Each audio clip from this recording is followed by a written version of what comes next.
Hi, and welcome to Mindful, Beautiful, and Thriving, a podcast series by Tharaka Foundation focused on youth mental health.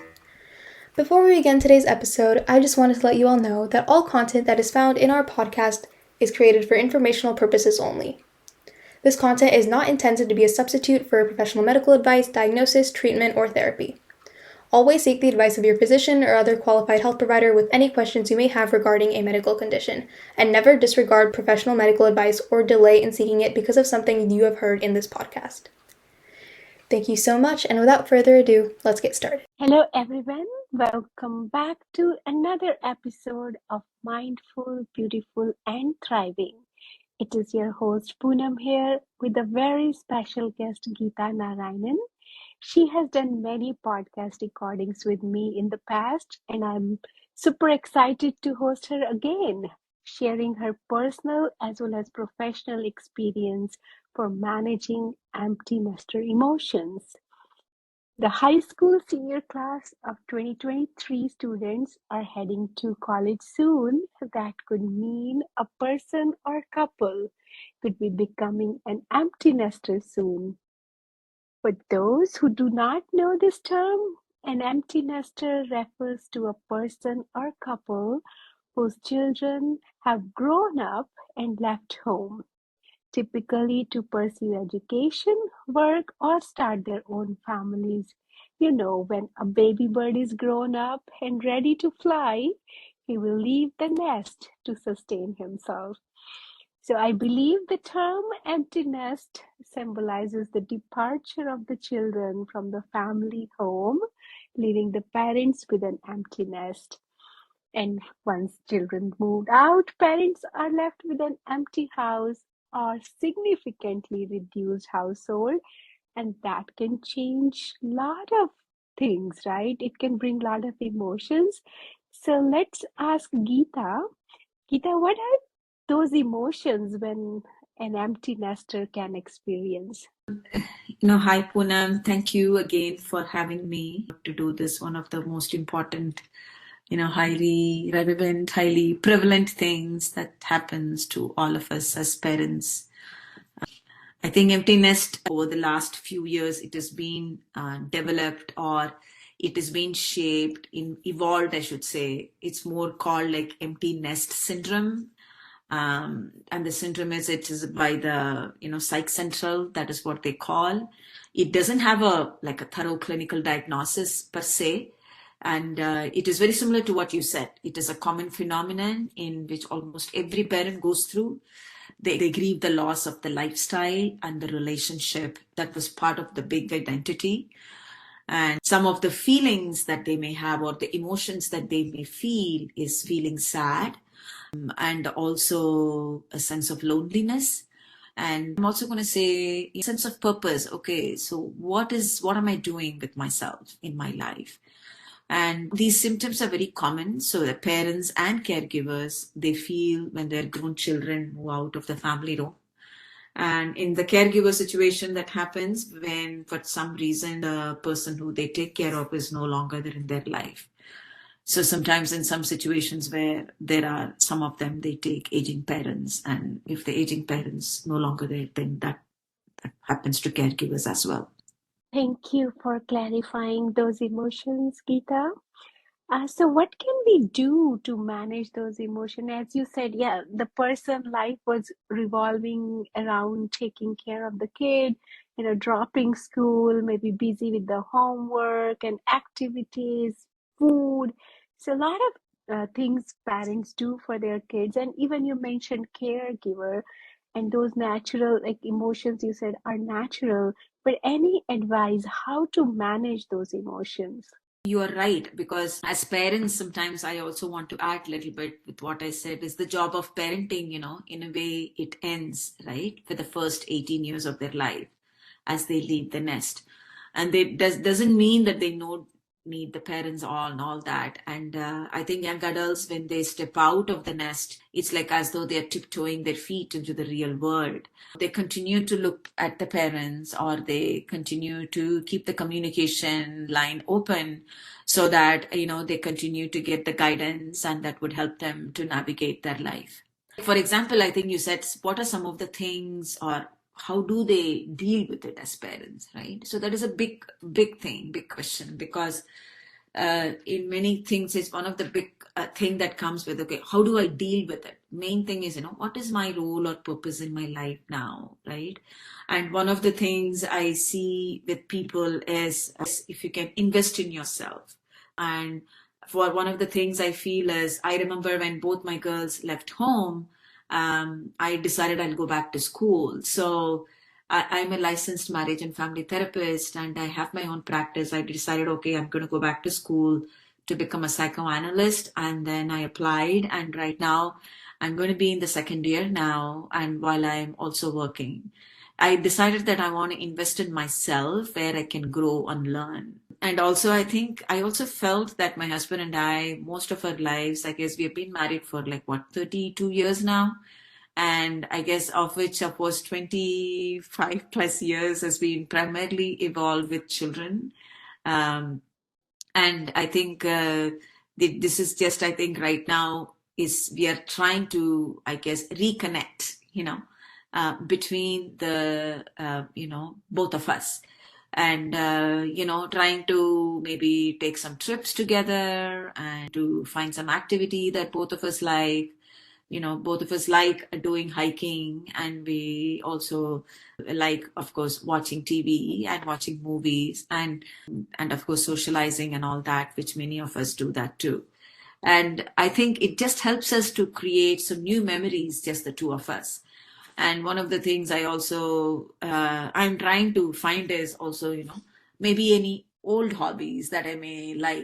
I may be interested in going back and playing badminton, for example. I have not done that yet, but I keep thinking about it. And also, I think it's also good to have your own community. When I say community, I think it will be a good idea to just have a set of parents who are in similar transition phase, right? And because it is good to, you don't feel that isolated. You don't feel that you are the only person who are going through it. I think you feel that you're on the same thing. So those are some of the things, I just would like all of us to do that. And also sometimes I think all of us, we also feel that I want to just go back and connect with my old friend that I didn't get a chance to connect, because we have a lot of time, like rekindling old relationships. So I think that is also a possibility. I think the main thing is to just be open and also invest in yourself. That way you can just continue to, grow your own identity, invest in your own identity. That's wonderful advice, Geeta. If I can summarize, first of all, acknowledge your emotions, not easy, but you're going through. Give them yourself time and space to accept. And second part, what I learned from you is like self-care. If you were postponing taking care of yourself, your relationships, your hobbies, this is the time to connect with your own self and find out what would you like to do, and then get adjusted with the new lifestyle and Yeah. enjoy. And I really loved your point, you are going back to school and finding your community. So those are wonderful advices to deal with such emotions, right? You're not alone. So but what do you think professional support, if needed, and in some cases, so any advise when to seek professional support if person is not able to manage emotions? Sure. The first semester is the hardest for both sides, for the parents and the children. And I think it's good to give each other some space, that you can just have some time to call so that you can connect each other, or ask your son or daughter to text once a day, at least the first semester, or, set up a time to schedule to talk and see what they are up to. The main thing is also, I'm saying this is because it would just help them to grow, because in some situation as parents we really want to go rescue, because that's such a big part of our thing. That's how it used to happen when they were here. I think it's really helpful if they can become their own person. That much of space is helpful. And at some point what will happen is, once all this rhythm and everything is happening, at some point you might feel more a little bit more emotional. You might feel a little bit more, all these things that I suggested is not working. You know, it is taking longer. Maybe it is taking longer than the first semester. Maybe it is taking, I'm not able to do any of these things. I'm not able to sleep. I don't feel, I have no appetite. And my daughter doesn't call me, my son doesn't respond to my text. It could be any of that. I mean, all these things could have its own multiple reasons. Maybe your daughter and son are very busy. If you imagine they're going to a new environment, and that in itself, it's a big world for them, and they are beginning to explore. I think a lot of it is if it feels overwhelmed and all these things are not working, I think it's a good idea to talk to a professional and get help. And sometimes I've seen many people as husband and wife also, they go for couples therapy, because empty nesters in some situation, if the partners are not there for each other in supporting in their emotional journey process, they can feel very alienated and alone. And in more situation, I've seen people also, they don't end up staying together. They end up divorcing. It's not just because they are empty nesting syndrome. I think sometimes in some situations, I've also seen many parents, they wait till the kids finish their high school graduation, and then they decide to, okay, you know what, I think my younger one has also left home now, so I think we are okay. And they do enter into a formal agreement in a way, the husband and wife, and then they decide that, okay, after the younger one leaves, we will separate. So I'm just giving you certain scenarios. So I would also encourage in a situation to just seek couples counseling, more so in the empty nesting situation, if both parents are not able to be supportive of each other. So those are some of the things I would say it's good to seek professional help. Thank you for educating us on those scenarios, Geeta. But I really liked your point. We are talking about parents. It's not easy on parents, but at the same time, it's not easy on the kids also because it's a big change for them. They are heading out to college, starting new chapter in their life. They might not have the support system or the friendship. And everything is new. So I liked your point, as a parent, we need to be rather like, support ourselves as well as be there for our kids instead of just keeping worrying about them, getting, attached and then rather, giving those vibes to kids. So it's a good idea. If there is a need, yes, go for a professional help. There is no harm in getting professional help. But I wanted to ask you if you have any piece of advice for kids to manage this change. I think that in itself, I think that will take care of the whole another podcast for itself. I think the kids, I think the kids going to a new environment, the best thing is to just, again, allow yourself to give some space for yourself, and also give some space to basically allow yourself to explore. And you can say that, I would say the first year as much as possible, because for some of us, first semester may not be enough, the first year, right? I'm going to see how this is going to work out for me. I'm going to try as much as possible. I am going to make my mistakes, and that's okay. I think I'm here to learn and grow. I'm not in the rat race that I had to be in the rat race in the Silicon Valley High School. I'm here to learn, and I want to just make my identity. And I think it would be helpful if the continuation of, okay, I'm here to because I like the subject, rather than, okay, I'm here so that I can get a job, I can see where I can do internship. Do you know what I'm saying? That is the high school way of running, right? So I think if the option would be to just not do that, but whereas, okay, I'm just here, I would like to just learn and see what this subject is like. I really want to know what this class is like about cognitive science. I really want to know what this is about data analyst. I don't know what this is, but I just wanted to know what it is. I want to just see how this is. And then I will think about whether it's going to get me a job later.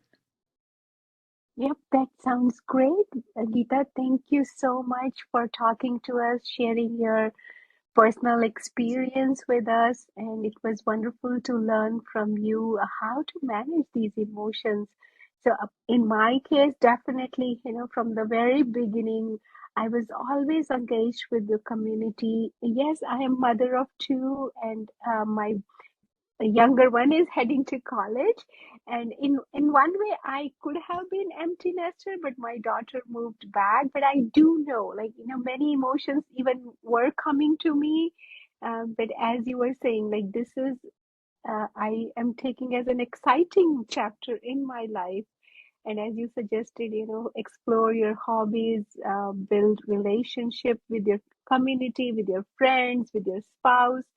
So that's how we all can manage our emotions well and enjoy our life. Thank you very much for talking to us. Thank you, Poonam. Thank you again for having me over. I really appreciate it. I enjoyed this conversation with you. And thank you for sharing your experience also. You are listening to Mindful, Beautiful, and Thriving, a podcast series by Tharaka Foundation. As part of our youth series, we will be releasing new episodes every Friday, so make sure to continue to check those out. We hope you enjoyed this podcast, and thank you so much for listening.